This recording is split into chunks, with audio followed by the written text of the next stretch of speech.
Family goes, oh na na na, oh na na na. Purchase your Come tracks kick today. come kick it with the Casey's. All that love and all those babies. C-A-S-C-Y.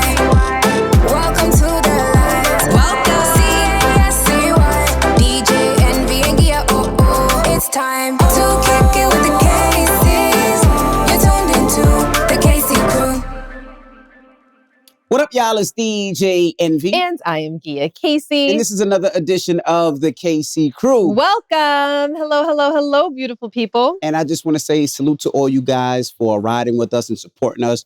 We really appreciate it. We see the comments, the DMs, the emails, which is thekccrew@gmail.com. That's THEEKCCrew@gmail.com. And one of our listeners from a couple of podcasts ago said that they heard the podcast about the, what's the thing called? The Rose, right? She said she actually works for the Rose company, and she was like, those things sold out, and they made so many different variations. And she said one of the newest ones now have like a wand. Oh, yeah. So that's the one that I initially had. Mhm. It's the rose, and then there's a cord, and it attaches to a little component that Goes in the butt? resembles, I mean, if you choose, it Oh. depends on what you like. I don't know what But it resembles like a little peen. I didn't like that version at all. That did not do anything for me. The one that I have is just a little itty bitty rosebud, and it gets the job done. Okay, well, keep your rose, and I hope you get electrocuted one day when you're using it. I'm just joking, not die, just a little shock, just whatever. You know what I wanted to talk about today? And this is something that we discussed on the Breakfast Club. An intern of mine, when I used to work for Virgin Records, his name is Jason. He's works for one of the labels now. I'm not sure which label. But he called me today and he was like, hey, I just want to say thank you. He was like, I'm saying thank you because when I worked with you, he was like, first of all, that you were nice to me and you weren't a D head and you were cool, but I learned the art of hustling from you. Like I've seen you do like 36 jobs. You were at Sirius and Hot, then you did Virgin Records, and you did the clubs, and you would sleep at the station. He was like, I actually seen your drive and your hustle. And then he was like, I seen you evolve from who you were to this, father and husband and what you are to your family. And he was like, I admire it. And he was like, I just proposed to my girlfriend a couple of days ago. His name was Jason. Well, his name is Jason. And I was like, well, congratulations. And he was like, so, what are your thoughts on marriage and this, that, and the other? And I was like, well, and this is something we were talking about on the Breakfast Club. We were talking about what's more important, planning the wedding or planning the marriage, right? Mhm. And I told him, I was like, you should plan the marriage first. When we got married, I don't necessarily think we planned the marriage. We planned the wedding. And I know we're at different ages right now because he's a lot older. We were only 22 years old. But I think if we would have planned it, I think we would have planned it differently. Okay, so when you say plan the marriage, what do you mean exactly? I think at that time, I knew for myself that you were going to be my wife. And when I proposed and when we got married at the Ohiga Castle, and it was beautiful. We had horse and carriage. We had flowers, beautiful flowers. We had doves. It was just a beautiful, beautiful, beautiful wedding. But then after we got married, we lived in your mom's basement. Mhm. And I didn't think that was the right way to do things, right? And the reason I say that is I kind of feel like during that time, I had every sneaker. You had every bag at the time. You probably had every Movado. That's when we was on Movado, right? Definitely on Movados. Every Movado. I had Movado. I mean, I had all types of clothes back then. And I wish that we would have planned it out. And instead of having all those material items, that we would have started our foundation. That we would have started a home. It doesn't have to be a multi-million-dollar mansion, but a foundation where we start and it's ours and start building us as marriage and building things that we wanted and planned out. We want to have kids. We want to live here. We want to do this and we want to do that. I think for us, well, definitely for myself, it was not a plan. It was more like just kind of just do it as we go. Yes, I definitely think that at that stage in our life, we were winging it. I mean, I remember when we bought our first house, right? And I remember when we Which bought was our a first year house, later. Yeah, a year later. I wanted to live in Long Island, right? Yes. I wanted to live in Well, the idea, like I'm originally from Brooklyn, but I moved to Queens when I was 14. So Mhm. I kind of claim both. But when you're from Queens and you start adulting, when you make it, the idea is that you move to Long Island. Right. Long You Island. know, like Long Island is like the come up. Like Long Island was like the dream, Correct. you know? So you wanted to live in Long Island. But the So only did thing that we I. could afford in Long Island was a split level. Like a split level house, Mhm. which is a beautiful style house, but like on a postage stamp size lot. And they were all halfway beat up. They weren't beautiful. They weren't, No, yes, no. they were. There was one that we put an offer in on that was beautiful. Mhm. We It didn't was get it. we didn't get it because by that time someone had planted the idea of moving to Jersey In your head. in our minds. In your head. Well, in your mind by way of my mind. Right. Right. So there's a whole story attached to that, like how we got to Jersey. But regarding the house in Long Island, it was very nice. I would have liked it. But for me, I think that I always dreamed really big, Mhm. probably bigger than you. Mhm. I think that in our marriage, I always pushed you Mhm. to bigger and better. And, you know, once we conquered one dream, I always had a bigger dream. And then I think that we became like minded in that sense where our dreams were the same. Um, but I liked the house on Long Island. But when we heard about what you could get in New Jersey for the same amount of money, it was like, what? For the same amount of money? But it was just dumb fall. I could get 5,000 square foot house Hour on and 30 2 minute drive. acres of land? Fall asleep all What? the time. We going to Jersey. And we did. And we did. How many times did I fall asleep driving from the club? Yeah, and that's the thing. The part of Jersey that we lived in was how far from New York City? Hour and 30, hour and 40. I don't think it was an hour. It was 40 an hour minutes. and 30, hour and 40. And it was the same place where they taped the Jason and Freddie movies in that area. I mean, It's West Milford. well, it's come a far. long way since all of the killings, but It was not even a Target over there. Like all that stuff. We It was beautiful, though. We actually seen them build up an area. Because when we got there was nothing there. Oh yeah, There was yeah, no yeah. lights. There was no Target. There was like There was one lights. gas Come on, station. see, It was a Home Depot, if you and that can't was it. count on anything else, you can count on him exaggerating. There was no lights in the It was town, a- y'all. Let him tell there was no lights. You couldn't see. Just there was candles no lights on and torches. in the house. There Like was that. lights. That's I'm how talking it about on the was back road. then. On the road, there were no lights. There were lanterns on There- the road. On the side of the road was lanterns. That's how people were able to see. No, but it was so desolate that there was no lights. The only thing that was There there, was no supermarket. There was no stores. it was a supermarket. Just dirt roads, no sidewalks. There was a Home Depot, and a Chili's There was a BJ's and a BJ's. and a movie theater and a nail salon. And that movie theater was horrible. Let me see you. Go ahead. And that was it. It wasn't too much over there. Mm-hmm. But it was a beautiful town, Right. and it was a beautiful house on a beautiful piece of property. We didn't even have air conditioning. We lived there for 10 months. And we didn't have air conditioning. We lived there for 10 months. It was like, you know what? This ain't it. But so what advice would you give somebody on planning their marriage? What would you tell them? And he said, they're getting married. What would you advise? What would be some things that you would do over? And what would you tell him? Well, you're talking about finances. Not just finances, everything. Mhm. I'm just saying, you mentioned finances.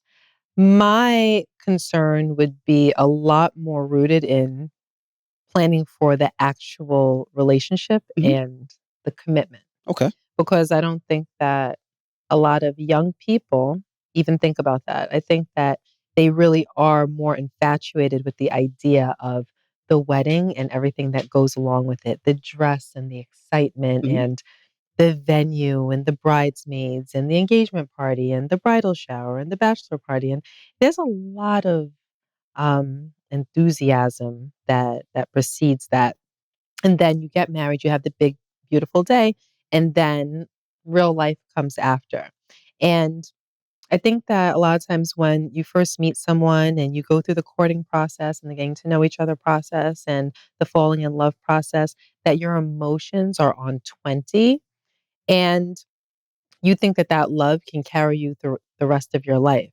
But I don't think that a lot of people really understand what the rest of your life means and all the, as you always say, the trials and tribulations that come along with lifing. And, if you're a young married couple, that come along with adulting, because We weren't full-fledged adults when we got married. No, not at all. 22 and 23, like we have a daughter that age right now, and she's certainly not a full-fledged adult. Like she's getting her feet wet and she's learning her way, but we we were so used to winging it that it was like, okay, well, we're in love and we're just gonna go full speed ahead because that love is gonna carry us. And yes, 30 years later, here we are. So we were definitely onto something. But to answer your question directly, I think that, marriage counseling sounds so crazy. Do you remember what we did?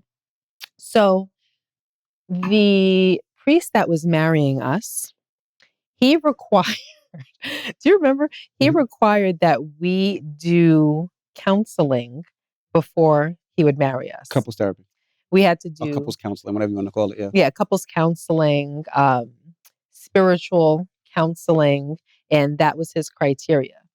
And we faked all types of stuff. We forged all types of stuff like, to say that we did it when we really didn't. Because we're like, marriage counseling. Mhm. Who needs that? That sounded so ridiculous to us at the time. There was just no way that we were going to do that. But now in hindsight, like they say, hindsight is 2020. I was gonna say hindsight is 50-50, but go ahead. I don't know why I was gonna say 50-50, but go ahead. I don't know why. Because you're you. I don't know.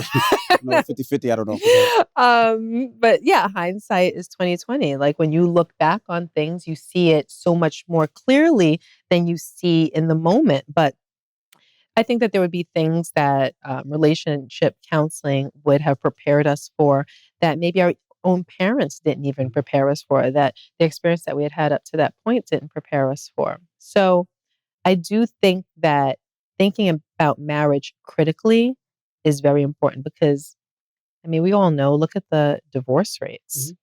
And, we both know people, I'm sure that you all know people that get divorced over, I don't want to say the simplest things, but things that with hard work, commitment, and dedication can be overcome. But right now, a lot of people don't want to do the work.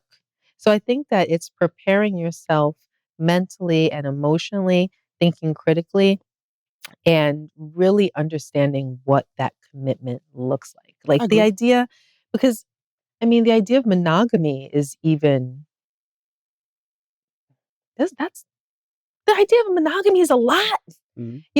You're a 20 something. Let's say you're an older 20 something. Let's say you're Mhm. 28, 29, 30.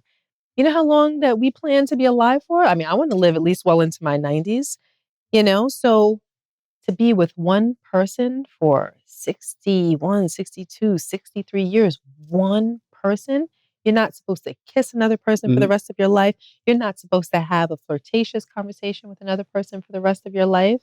You're not supposed to have sex with another person for the rest of your life. You're not even supposed to go on a date or entertain someone else's company for the rest of your life. Like Mhm. your whole life. Your whole life.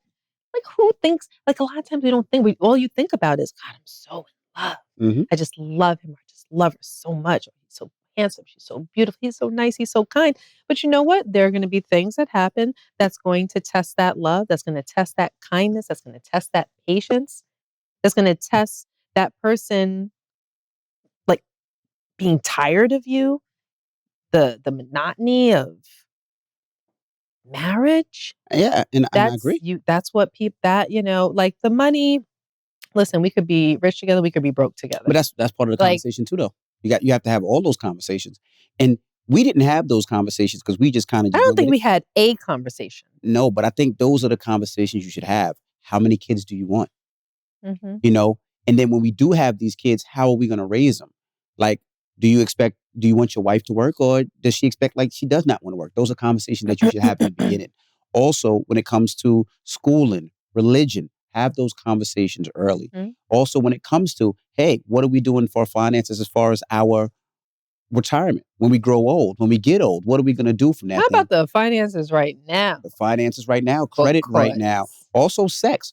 What do you like in sex? What don't you I like in think sex? by the time that you decide to get married, I think you probably would have known what your partner likes Yeah, and maybe. goes for sexually. Yeah, maybe, or but you would want to know that as well because you just never want a swinger situation to pop up. You mean their long-term sexual goals? Yeah, you never know. I mean, we had a swinger conversation pop up, but that's another podcast on another day. Guys, when we talk about that, whew, go ahead. Awkward. Go ahead. Yeah. So just so you know, somebody tried to, holler at Gia and I. And it was just very awkward. And let's just say this. Gia better be grateful I'm around. But anyway, because Gia don't be knowing what be going on with around us when shit be popping off. I had no idea what was being implied. There be gunshots going off. Gia be like, oh, those balloons sounded nice. Those balloons sounded nice. Ooh. I mean, everybody running, but that's just That's not true. That's not true. I just had no idea that we were being propositioned. We weren't actually. We'll talk about it later. The temperature was being tested. That's what was happening. It was hot. And Gia didn't know. But anyway, but yeah, those are some of the conversations that I think that people should have, like just on every aspect. And of course, you're going to miss certain things, but you want to lay down a foundation so you definitely know. And the reason I say that is we kind of just lived off the lamb, which is fine, but we were young. But when people are getting married, I think those are the conversations that need to be had. So everything is on the table, what you want, your desires, what you want to be. And that's some of the things that I told him today. And I was like, even with your marriage, I was like, if I was you, I would do a destination wedding. And the reason I said that is I said, because there's going to be a lot of people that you'd have to pay for if it's local, but destination people have to pay for themselves. And that way, what? You don't pay for people on destination wedding. You do? They pay for their transportation Okay. and their accommodations, but you still have to pay for their seat. Oh, the same way that you have to pay for their seat if you were if you were having a wedding locally. It just limits the amount of people that actually go. Now there's something to that. But, to have a wedding, like hoping for no RSVPs is kind of sad. If that's the case, then, just get married locally and be selective about who you invite and then hope for yes RSVPs. Yeah, and I think a lot of people lose the fact that because when you're growing up, people think about the wedding and they want this grandiose wedding and this, that, and the other, yada, yada, yada. I don't think, to myself, it matters as much. As long as you're there with family, and I say that but our wedding was grandiose, but as long as you're there with family, I think that's the only thing that matters. Even with Madison, I don't think Madison's going to want a grandiose wedding, do you? Madison's going to want to get married at the Ohika Castle where we got married.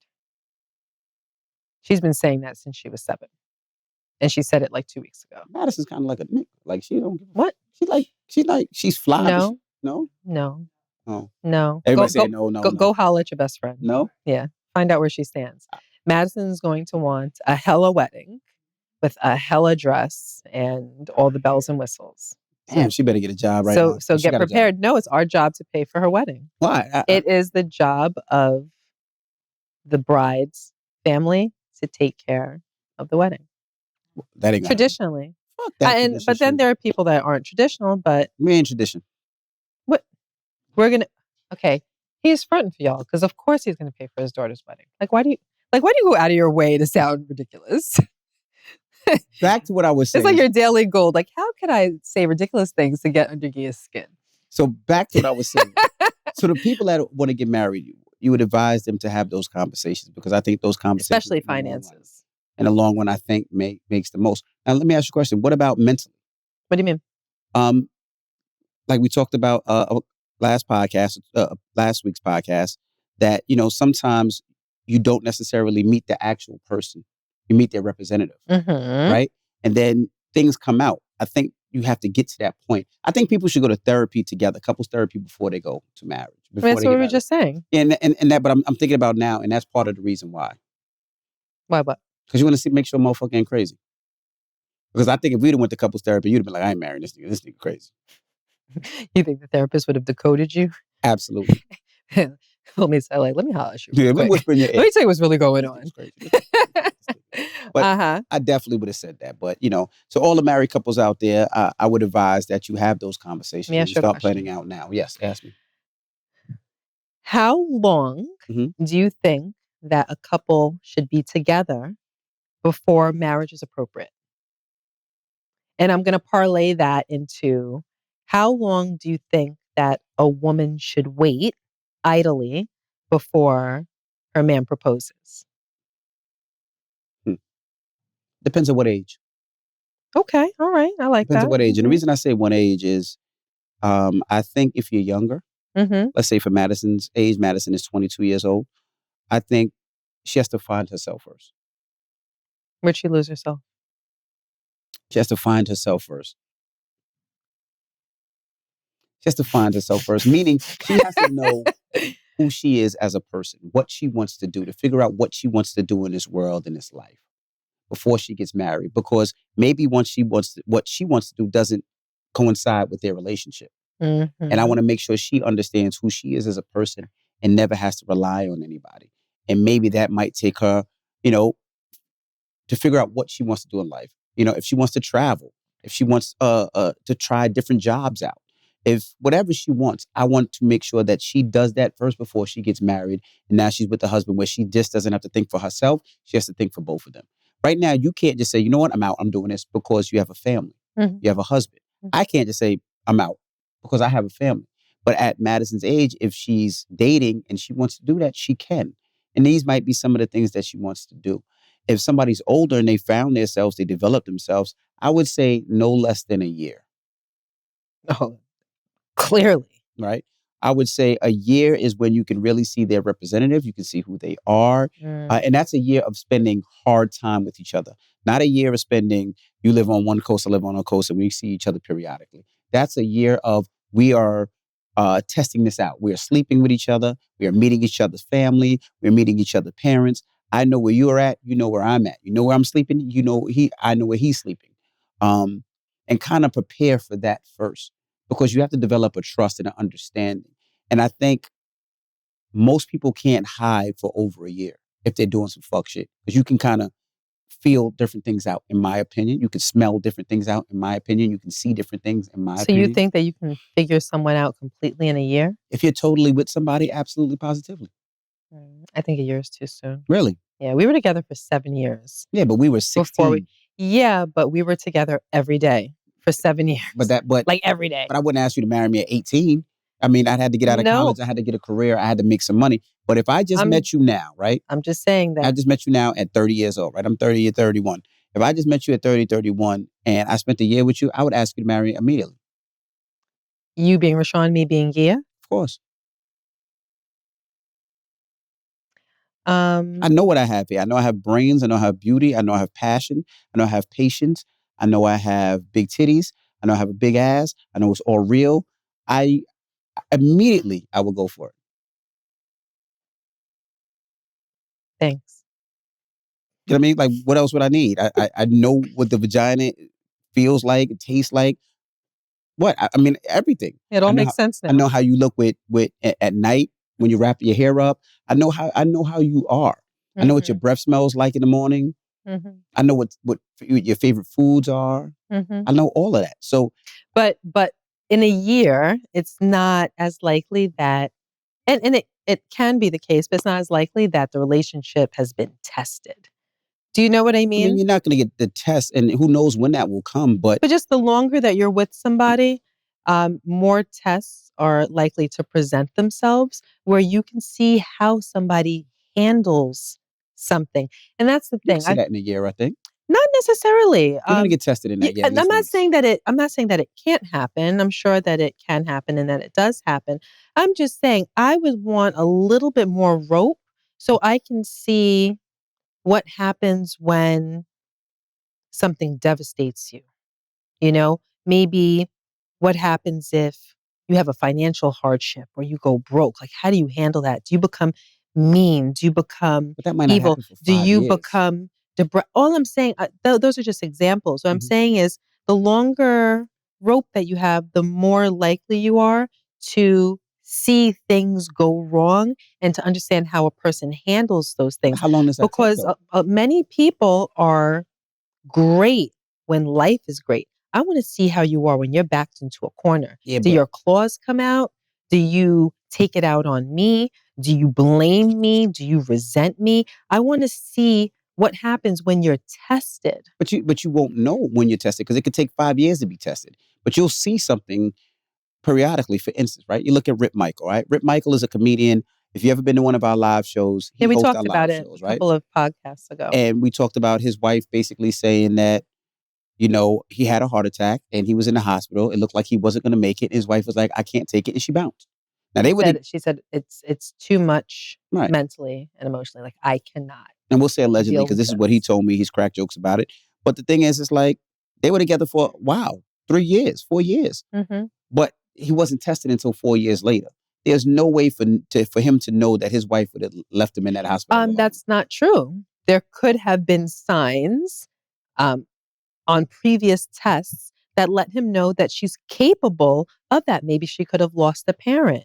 Maybe she could have had other disappointments. You can potentially see if someone is a fight or flight type of individual. When there's a test, do you stay in there and fight it out, or do you flee? So how long do you think that somebody should wait? I mean, I think that, put it this way, if I'm, what do you say, like 30 is like a good example age? Yeah. All right. If I'm 30 years old and I'm dating someone for 2 years and he doesn't propose, I'm out. Personally. But do you want to wait 2 because years? I feel as though I have too much to offer for a man that's dating me and experiencing me to not identify. I think a lot of women do that, and that's why they're single. They wait 2 years, they drop dude, and then they got to find another guy. And that might take a year.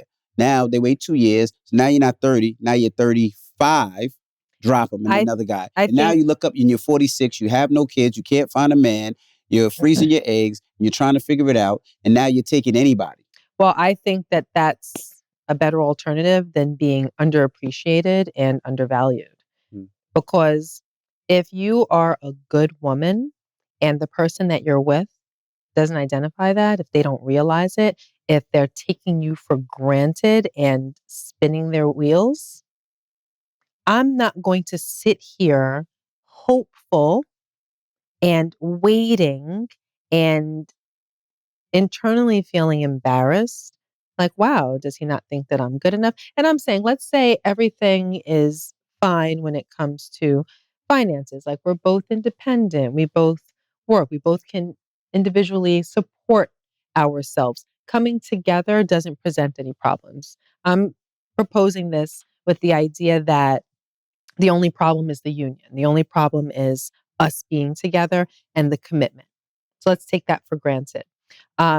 If you can't decide after 2 years of being with me all the time and sleeping at my house or my apartment, me sleeping at yours, us going out, us meeting each other's families, us enjoying each other's families, everything else fits, but you just can't commit. Why? Because you don't know if you can be monogamous. Because if you don't know that I'm the one. If after 2 years, if you don't know that I'm the one and everything else fits and everything else is copacetic and we can make a life together work, and I feel the same, obviously, and I feel the same. If you don't realize that, I don't want to be with you anymore. Okay. No, I understand what you're saying, and I understand the timetable, but I just feel like a lot of times maybe he's not ready, and maybe not he's not ready. He loves you, but maybe he's not ready financially. Maybe there's other things that he's not ready to do before you get married. Plan for the marriage, like I said. So maybe he's not ready. He might be ready as far as in terms of love, like I said, but maybe there's other things that he's just not ready to do. And he wants to make sure he's secure, his job is secure, his finances But secure. I said we're going to take for granted that those things are in place. So what do you think are some things that can inhibit a man's readiness? That, and it, again, not finances. Like, we're both financially independent and secure. I think if not finances, I think one, it would have to be a crazy bitch. Well, there's that. And the reason I say that is because a man might be scorned or man might be hurt. Oh, you mean a past crazy? Right. But meaning he had a past crazy and that past crazy might have came out later and he wants to make sure this new one is not crazy. You know, maybe he sees something in her that he's like, I just have to test. Maybe she might drink too much, or maybe she might smoke too much, or maybe she might work too much. And these are things that he might like, I don't want to deal with. So he wants the relationship to go through some tests to make sure that his current girl isn't like his ex-girl. Or against things that he wants or things that he's seen in his parents' relationship. But again, like I just said, within 2 years, I think that would be as well flushed out as it's going to get. Maybe. So what do you think would be a reasonable reason why his readiness would be inhibited?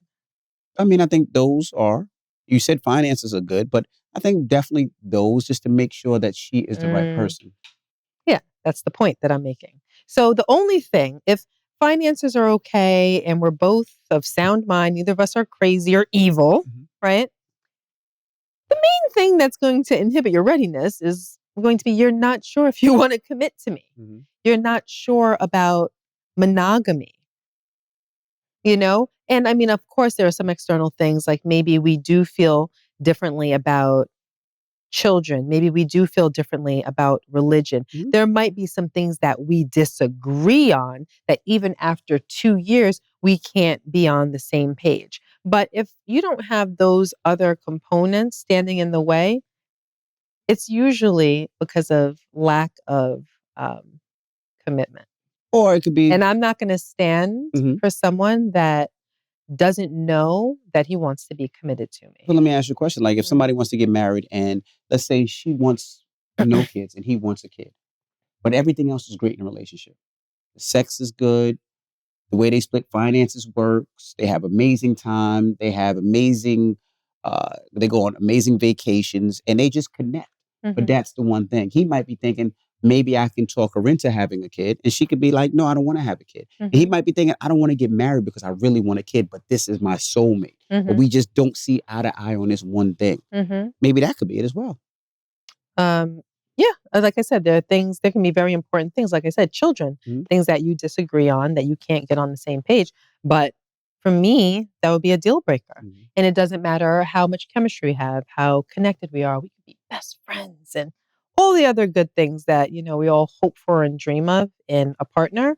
But if I either want to have kids and you don't, or I don't want to have kids and you do, if one of us can't make a concession, then that's a deal breaker because Mhm. having a child Mhm. supersedes my worry about not finding someone in this whole long life that I plan on living that I can connect with. I'd be a lot more emotionally distressed at the idea of being with someone that I connect with and not being able to have a family, or on the other side of the coin, having a family when I absolutely don't want one. I'd be a lot more worried about that part of my life intentions being compromised as opposed to not being able to find someone I can connect with. I got you. Like, you'll be able to find someone else you connect with Okay. and that you can fall in love with. Well, Jason, I hope everything works out. And for all the couples out there, Agit and I love love. So we love to hear about marriage. We love to hear about weddings because we actually genuinely love love. Yes. Now, let's get to an email of the week. This is a long one. It says, "What up, Gia and Envy? I love you guys, and I'm so glad you're back. You guys are my adopted family, and I will forever rock with the Caseys." Hi. Okay, let's get into it. Envy, I know you hate long letters, so I'll try to make it short and sweet. However, I know Gia likes details. So my husband and I have been married for almost 10 years. We have 2 children, 5-year-old and 8 months. We have a great marriage. My husband is my best friend. We constantly laugh and joke together. He's a great husband and a great provider. I won't trade him for the world. We rarely have fights. He's my ace and I love being in his presence. As much as we enjoy spending time with our family, I still crave lone adult time, Oh. other than the few minutes we have in bed at the end of the day. I've been asking my husband to take me on a date for the past 2 years. I want him to set it up, make a plan, take initiative. A quick little backstory. We had our last child last year. A few months after his birth, my mother unexpectedly passed away. So between childbirth and funeral preparations, we've been busy. The dust is settling and I need a night alone with my man. We don't have any family in the area. All of our family lives out of state. There are few people we trust to keep our kids. But with that being said, we at least do have some childcare options. Whenever I ask my husband if we're going on a date, I'm always met with a different excuse. Whenever I counter with an excuse, with a solution, I'm told we'll go soon. Well, we still haven't been. I've expressed to him how his lack of interest in taking my needs serious is hurtful.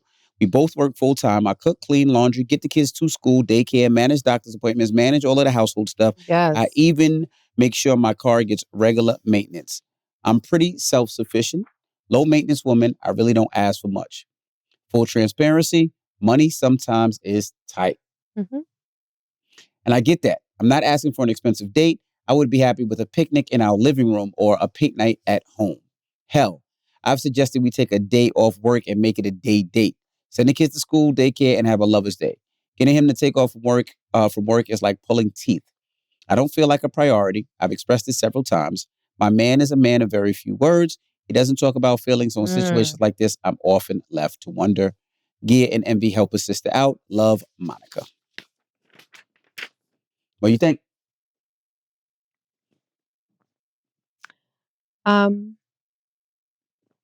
I think listen, I absolutely understand what she's talking about. When you're with somebody for some time and they seemingly lose the desire to be with you, to be alone with you, and to reconnect to what we often refer to as sexy time. And sexy time doesn't even necessarily have to mean sex. Like it Mhm. doesn't have to involve lovemaking, but it's more like romantic time. It's so important for a couple to connect and to maintain that connection beyond children and home. If I can't look at you and think to myself, like, God, I'm so in love with him, or God, I'm so attracted to him, or, you know, have that desire, then the bond begins to fade. Like we can always be, bonded in friendship and bonded in um, being parents and bonded within our household because these are things that we inherently share together. But when you lose that bond of what drew us to one another in the first place, even 10 years later, 20 years later, 30, when you lose that, you fall into this abyss of friendship and just functionality. Mhm. You fall into this world of mediocrity where, yeah, as a couple, we're just mediocre. Like, where's our magic? Where's that special thing?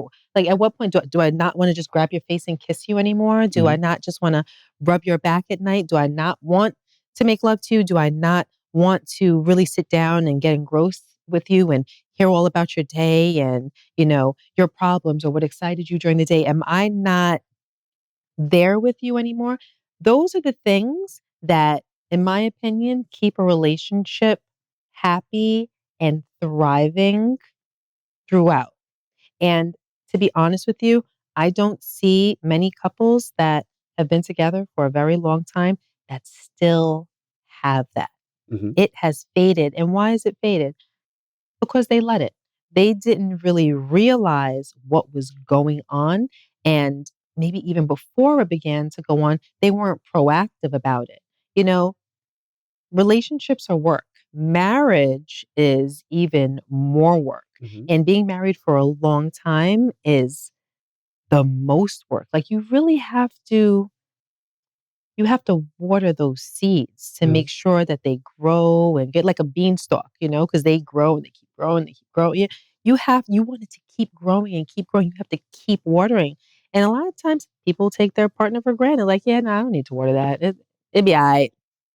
And I feel as though that's how he's looking at the relationship. Like, we've been together, we have a household, we have kids, we love each other. And that's another pitfall, to love each other, but to not be in love with each other. Like, I have, like, so long into our relationship, I have those feelings of like, my baby, like, oh my God, I love him so much. Like, I love you so much. Like, like, oh, I love him.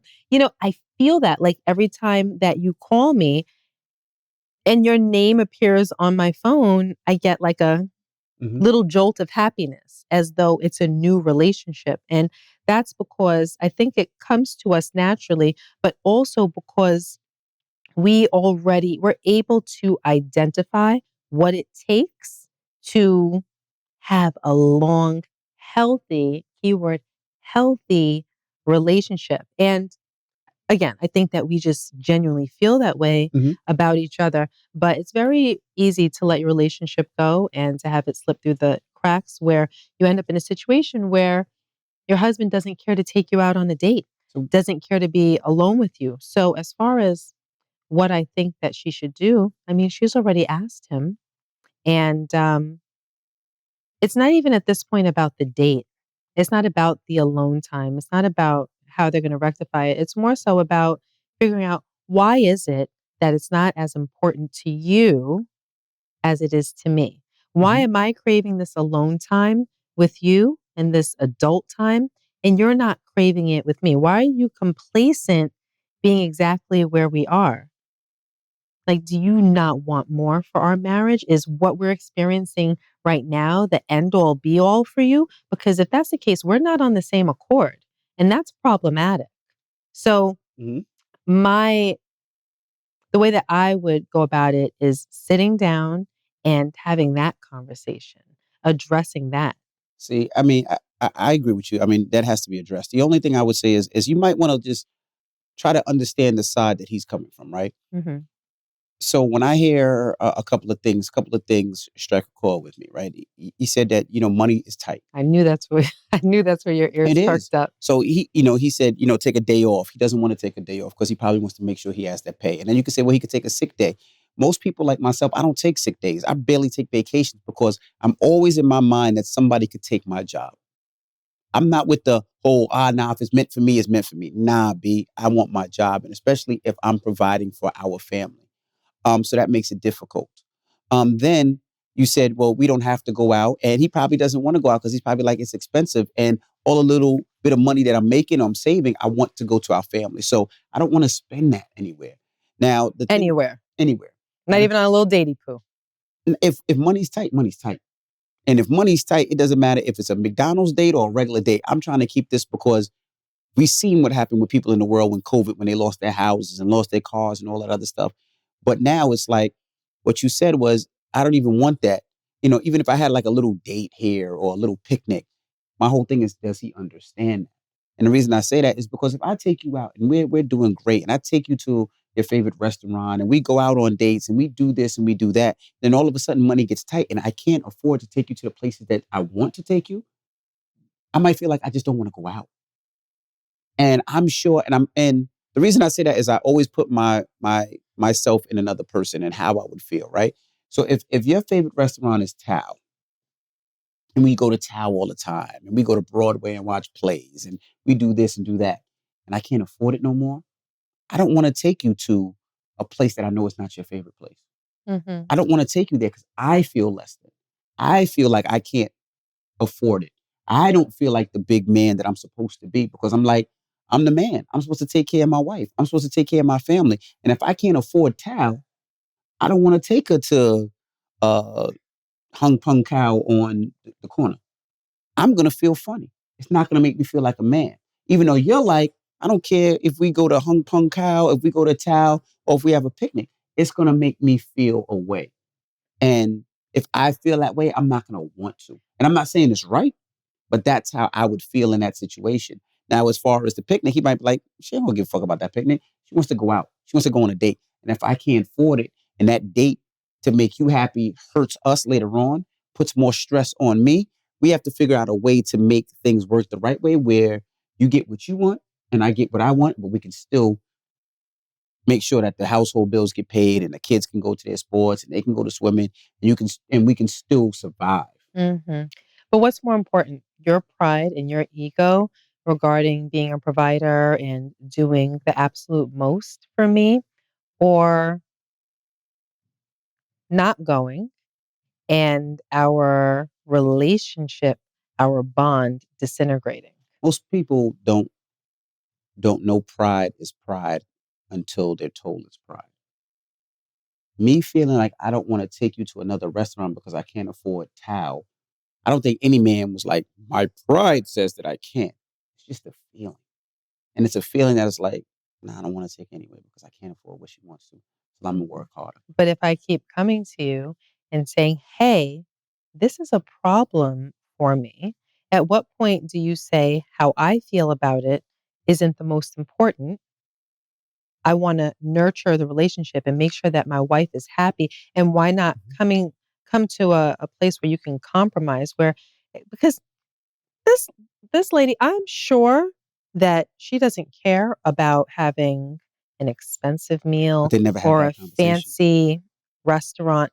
I think she just wants you can be creative and take me somewhere. We can go on an ice cream date and then maybe do some things in town, wherever it is that they live. Do you know what I mean? But you know what? Do The thing things that we're that forgetting? you know that I like, do things that you know that I enjoy. I mean, I personally am not into museums, but let's just say, for instance, let's say it was ice cream and then, a $12 admission to a museum But you know or what you're something of forgetting? that You're nature. not seeing? What's that? In this letter, she said, "Our man is not a man of many words. He doesn't express his feelings." Mm-hmm. So he's not telling his feelings. He's probably just being quiet and shut down and feeling that way. Mm-hmm. And if it's a relationship runs two ways. So if there's a problem, you want to fix it as total, right? Why Mm-hmm. don't she say, "Hey, babe, I'm gonna take you to go get ice cream"? There's nothing wrong with that. I think that that would be beautiful as well. They're married. So there is no, I have to sit around and wait for Right. my husband to ask me out on a date. This isn't about courting. You done courted me. You have proved that you deserve me. So now whether you do it, I do it, it seems as though he does not want to be a part of it. He doesn't want to have this personal time together. So they're not on the same accord. They're Mhm. not on the same page. They're not seeing eye to eye. And I think if she asks him out on a date, just based on the vibe that I got from the email, he would probably find an excuse not to go. Well, she's And if he's not a man of many words, Mhm. then he's going to have to figure that out because you can't just sit there like a lump on a log while I'm talking to you and I'm expressing my feelings and I'm telling you something that has me so worked up that I'm writing an email to my favorite podcast about it. Do you understand what I'm Well, maybe saying? she's writing a podcast because she doesn't know how to have this conversation, especially because he does not talk too much. And But it might she's that far gone, is my point, that you don't know what to do. It's that much of a problem. then put him in a car and then go for a drive and force him to have a conversation and to force him to talk where he can't leave. Car rides are the worst rides for men because you can't leave. You're stuck for that amount of time. Can't Go get on out. where you can go look at houses in your area. Take him to the ice cream spot and make him talk and tell him what you need because he might not be thinking because he might be stuck in his own way just trying to provide and thinking the only way to make you and your family happy is to provide financially and not know that it's the time that means everything. So ultimately, what I think that she should do is force him into a conversation, Mhm. um, and really put the screws to him where he has to communicate. Mhm. You know, probe him, ask those questions. Don't let him off the hook easy. And regardless of how that works, maybe, like Rashawn said, you take him out on a date, you arrange the Mhm. childcare, and you do something that's cost effective and creative that the both of you can enjoy so that you can connect again. And hopefully, when he sees that, all types of things were sparked as a result of that day that you spent together, maybe he'll want to do that more, realizing that it didn't have to cost an arm and a leg. I mean, I honestly do love a picnic. Mhm. I love a picnic. You can go get some boar's head cold cuts, some different types of breads and cheeses. And if you drink wine, or if you drink champagne, or if you drink Coca Cola or a bottle of water, whatever it is, you pack all that stuff up and go to whatever park, whatever, the most beautiful Mhm. park is near you, lay it out, bring like a Beats pill or, one of those portable speakers, do like a playlist, Mhm. have music playing at the same time and, just engage in nice conversation. And that in and of itself can be romantic. And then Mhm. put your own personal things, that you can add to it to make it more special and more unique. That doesn't cost That's a right. lot of money. If you're married and you have a home and you have children, I'm sure you can squeeze a few dollars to connect and make sure that the Mhm. relationship is healthy because what happens is when problems are so far gone, sometimes people don't know how to navigate their way back. Mhm. And you can end up in a relationship that exists no more, you know? Yep. Yeah. So I think that you need to grab the bull by the horns. And since he's, you know, not that expressive and he Mhm. doesn't talk that much and blah, blah, blah, maybe you need, to be the person that leads the charge. Yep. Well, I think that's great advice and good luck. And definitely email us and let us know what you think. And if that doesn't work, I go back to what I always say. Wear the sexiest outfit you have and give that man no pussy. Give him no pussy. Nothing at Sean, all. and you You know, tell him, it wouldn't be our podcast if he didn't. no, I'm being honest. It was so mature. No, and then when he wants it, you tell him, no, you take me out if you want this. You Oh, make so it- you hold it hostage. Goddamn This right. is your advice? Yeah, you hold it hostage. You want this? Let's go on a picnic. Let's go out to eat. Let's do something. If you want this, and I bet you he fixes up immediately because he gonna want that ass. And if you So dress, that's the payoff. Like you take me out, and then you get a payoff. they're married. So yeah, you take me out and you get ass, and he'll understand and learn, and we'll go from there. It was terrible. That was just terrible. It'll work. So try that. Try that. Put your sexiest outfit on. Make sure you shave down there. Make sure you put your lotion on. You smell good. And when he comes up on you, you be like, no, this is only for somebody that's going to take me out.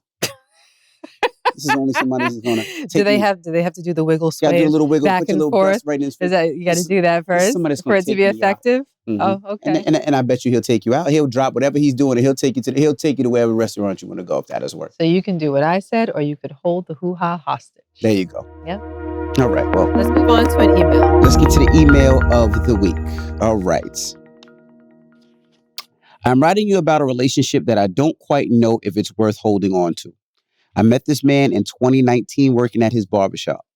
He started cutting my son's hair, and almost a year into him being my kid's barber, he approached me and said that he was interested in talking to me. We talked for months on the phone and ended up going out before we became sexually active. When I met him, How long before sexually active? it just said for months. Months.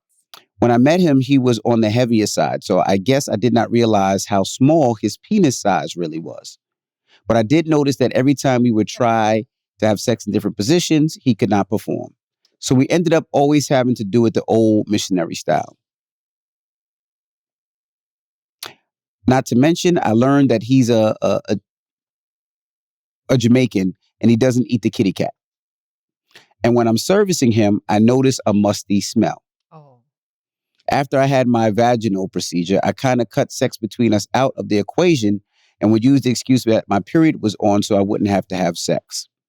And then just last June, I went ahead and had my hysterectomy, so that prolonged us having sex even longer. So now, Prolonged them not having sex. any Correct. longer. so now it's been 2.5 years. I don't want to go back to having sex with him. I don't miss it at all. The whole experience is hella traumatic. What do I do? Although he doesn't sexually satisfy me, he's really a great person.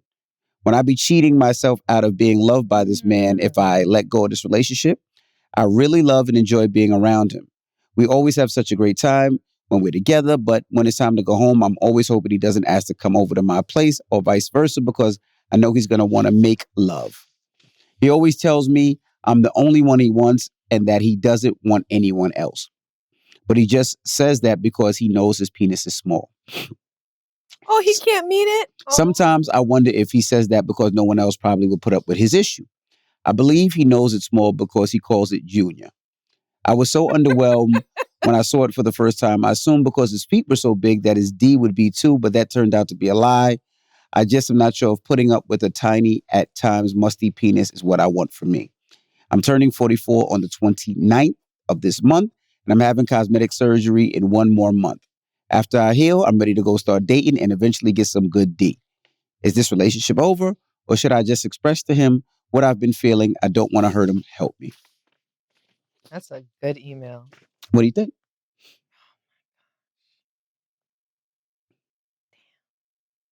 Gosh, so many things going on in my brain right now. Okay. When me and my girlfriends talk,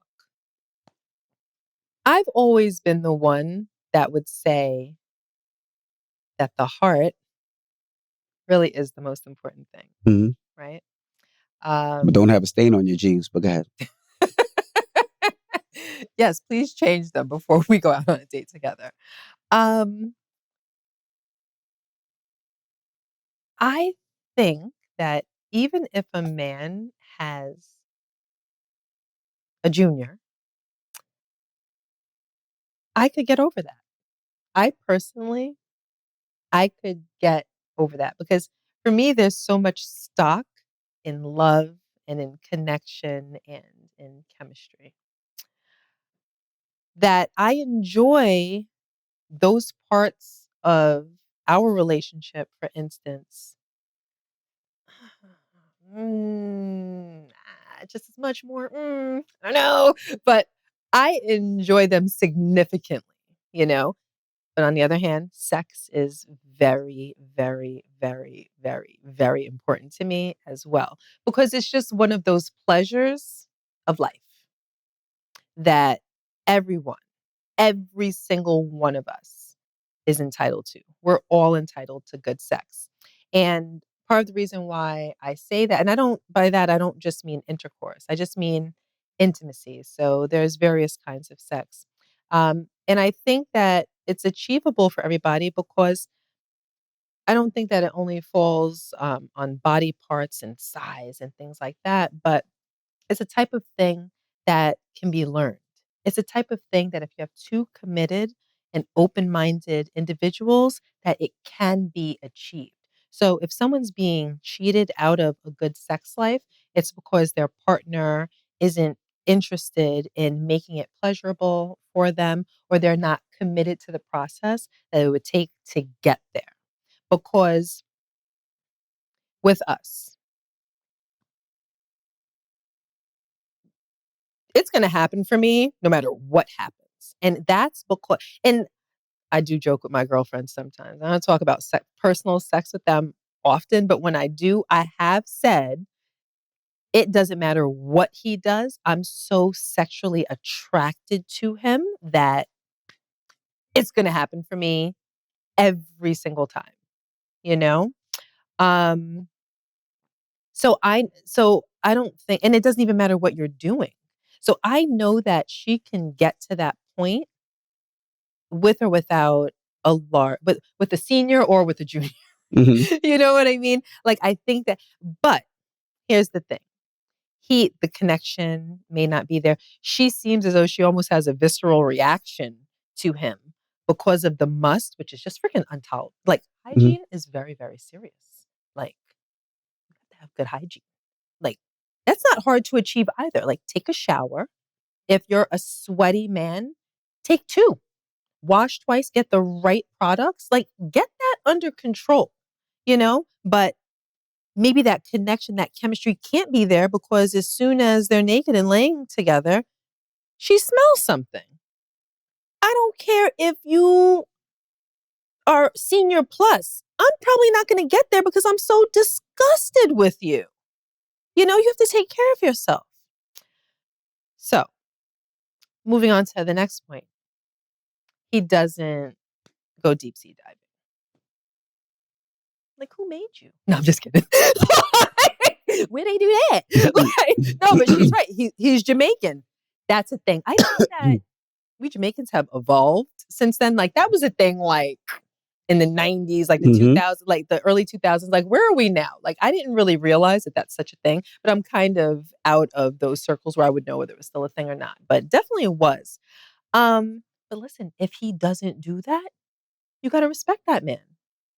There's girls that, you know, a guy will ask them for a particular thing that I'm thinking of, and they're like, look, I'm not with it. I don't do that.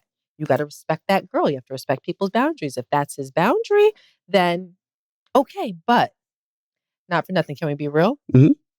He has a lot of nerve having that boundary when he knows that he's working with 3 inches. Because that's what I'm imagining. Are you guys imagining 3 inches? Because I'm imagining like 3 inches I when she's wasn't. talking I about. wasn't imagining at I all. was But guys, definitely imagining, and I was definitely thinking, like, God, I mean, 5, but the way she's talking, it sounds like his joint's offensive, you know? So 3 to 5 inches. If that's what you have, you got a lot of nerve not doing that. Because you got to compensate somewhere. You can't have a small willy and not go deep hmm sea dive. Like, what do you think I am? You know? So she seems to like everything else about him. She said that they get along great, hmm all that other good stuff. Those are the things that are really hard to replace. You know, you can find a guy that is packing and that treats you terribly, that goes down on you, but isn't witty, funny. You can't stand being around. So it's kind of like you put it on a scale and you have to see which way it tips. What's really speaking to me is that you seem as though you're unhappy. So when you take everything into consideration, you come out with, I'm unhappy. I feel like your answer's right there. You're saying that you're about to have your surgery, and once you're good from that surgery, you about to go on the hunt. You have your mind made up. You already know that you do not want this man. And I also don't believe in staying in any relationship Hmm. solely for the other person's sake. When it comes to relationships, we have to be selfless and selfish. There's a time for each. And you have to realize that you should be important to you. And regardless, if you're not happy, I don't feel as though self sacrifice is the way to go. You said you don't want to hurt his feelings. When you break up with him, if you break up with him, don't tell him that it's because of his penis size. Okay. Well, I would say this. First of all, foremost, he was born that way. So it wasn't like he got a chance to choose his penis size, like he was born with that. You said he's a great guy. You love spending time with him. You have so much fun. You enjoy his company. And those are the main things that you cannot, it's more difficult to get than anywhere else, right? You said he's a little overweight and you joked about it. He probably can't see his penis. The weight he can Did you actually say lose. that? Mhm. No, I thought she said because he's overweight, she expected his penis to be bigger. No, she said because he had big feet, she expected his penis to be I big. thought she said the weight too. I could be Mm-mm. wrong. Go ahead. So now, he's overweight. Now, the weight he can lose. And I think what you need to do is have a conversation with them. Now, as far as hygiene, when it comes to men, most men I don't even think know about hygiene, right? And when I mean hygiene, I mean shaving their stuff and manscaping and things like that. You got to be in his 40s. She's 44, I think. Doesn't matter. I know a lot of guys that don't do that now and don't really know much about it because it's not something that we're actually taught. It's not like your dad says, here's some clippers, chop your stuff. You really don't hear about it. So you don't really get an opportunity to. And a lot of the stinkiness and the funkiness come from, one, not manscaping, and two, probably sweating. He probably needs 2 showers a day. And I think those are conversations that you can actually have. Now, the fact that he won't go down on you is very childish. He needs to grow up. But I think you solve that by having a conversation or by not going down on him. And once he feels like, damn, I miss that, I like that, he'll understand that you like that, he likes that, maybe he will. But one thing you said that I don't respect is, don't seem like you look like a 10 out of 10 yourself.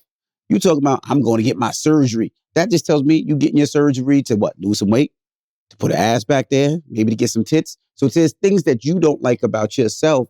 And he didn't say he was judging you. He don't give a fuck that you got a flat ass. He don't care that you got a big back or you're bigger than most. He still likes you because of you.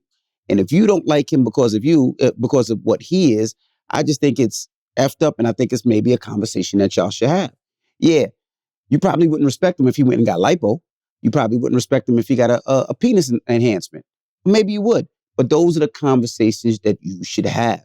You can't sit here and talk about all the bad things that you don't like on him and then talk about, well, I'm about to go get my hair done, my ass done, and I'm going to hit the streets. Nigga, excuse my French. What the fuck are you doing? You're doing the same thing. Obviously, there's things that you ain't 100 on. He ain't 100 on. So together, y'all 50-50, put it together, y'all get 100. That's how I look at it. So you can't be so judgy on him and then you go into the doctor to get yourself fixed. She didn't, Rashawn, see, come on now. She didn't insult the way that the man looks. She said he was overweight and said he had a small penis. Okay, she said that she might have a SpongeBob SquarePants but ass. She didn't say that in relation to her level of attraction for him. She did not disparage him based upon his weight. She didn't have to mention it. She didn't. No, she mentioned it for a reason. You want to go back to that part? Let's go back. She mentioned it for a reason. She said, when I met him, he's on the heavier side, so I guess I did not realize how small his penis size was. You see, I was right. She said because he was heavier, she just expected that the member would match the rest of the package. That's what she's saying. That's what I thought I heard. Isn't that what y'all thought y'all heard? That's what I heard. But did you hear the part where she says, I'm about to go get surgery, cosmetic surgery, but you're being and then irrational. and then after I heal, I'm gonna start dating again and eventually get some good D? She didn't disparage the way that he looked. So now you sitting here calling her flat booty. I didn't say anything. No titty, big back. You call her all these things. And she didn't even she said nothing about the way the man looked. All she said was that his anatomy wasn't pleasureful for her. Correct. That's what she said. And on top of it, he's funky and doesn't go down on her. That's what she's complaining about. I got to hear from him. I got to hear from him. He might be saying the same thing. But he's not. You always trying to. I try to look at both sides. But you always can't say make that- up the other side. You can't say the man got a. the other side. You can't say the man got a little penis and then, well, I'm going to get my surgery and then I'm going to hit the Rashawn, streets. That don't sound weird to you? No, it doesn't. That don't because sound crazy? That must sound crazy, sounds y'all. Crazy. Rashawn, her having some type of body improvement procedures done has nothing to do with their sex life. Well, maybe. He's talking about their sex life is lacking. Well, you don't know what her because of cosmetic X, surgery Y, is. and Z reasons. Okay? You have to focus What's the vaginal surgery she on had? the matter at hand. After I had my I don't vaginal know procedure. What vaginal procedure she was talking about. I was wondering. I wish she would have included what it was. Maybe she don't get wet and she got to have some That's surgery not- so she there's can no get wet. surgery for that. Maybe it's loosey-goosey. There's She no needs to surgery. make it tighter. There is a surgery for that. See? So we don't know what No, vaginal procedure that's she the surgery. She's She said- enhancing her vagina. He should be able to enhance his penis. But he can't. Well, there is a penis in here. But now we're going too far. Let's reel it back. Okay. You had no right to disrespect her. You're right. I shouldn't have. I read it wrong. I thought she was making fun of his weight. No. My bad. You, I'm sorry. You wanted it to be nasty and negative when it wasn't. Just like you wanted my commentary on the previous topic to be nasty and negative when it wasn't. It's not. And then you had a little attitude about it. I don't have no attitude. You did. You had a whole attitude about it. You I were did not. rude. I want an apology. Apology for what? Because you're always misfired. So how you going to help him You're out? misfired. How you help him out? I think She should be real with him and tell him the truth first. Give him a chance to change. Give him a chance to manscape. Give him a chance to take 2 showers. They got creams that can make your penis bigger. give him a chance to Give him a chance to fix up him, first. Get him some scuba gear. If you like him like that, I say give him a chance to fix up. I like that.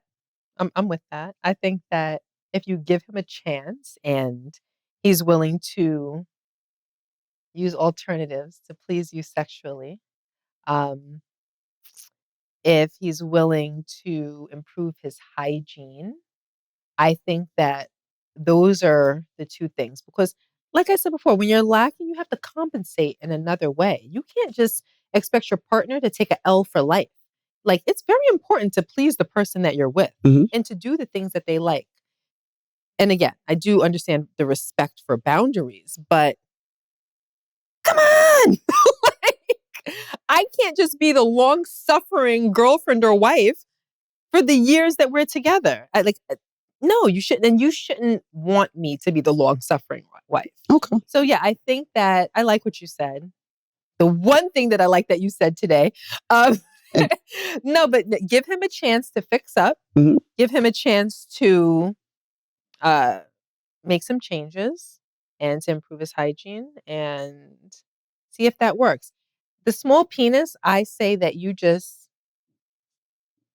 him a pass on that because that's something he can't control. I would never hold a guy responsible for something that he can't change. And if I love him, I'm going to love the small penis too, and Yeah. I'm going to make it work. It'll be easy for you to deep throat too. So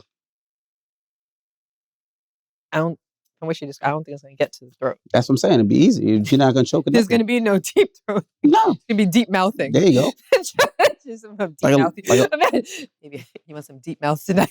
Like a little lollipop. Just like a little lollipop. Just like blow pop with nothing in the middle.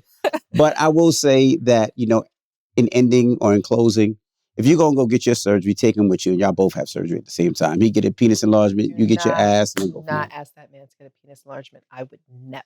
All right. Well, you can email us if you have a question, thekcrew@gmail.com. That's THEEKCrew@gmail.com. And it's time to get up out of here. Mm-hmm. You didn't like my advice? No, I just didn't like you that much today. I feel like you were a little, you caught a little attitude. I don't know if they can see it, but I know you, and I saw a little attitude. There's no attitude. A little You'll attitude. get this attitude in a minute. But we'll see you guys next. Put that bad energy to work. That's right. And you ain't gonna mouth throw. Never mind. We'll see you guys next week. I'm DJ Envy. And I'm Gia Casey. And it was another edition of the KC Crew. Doodles.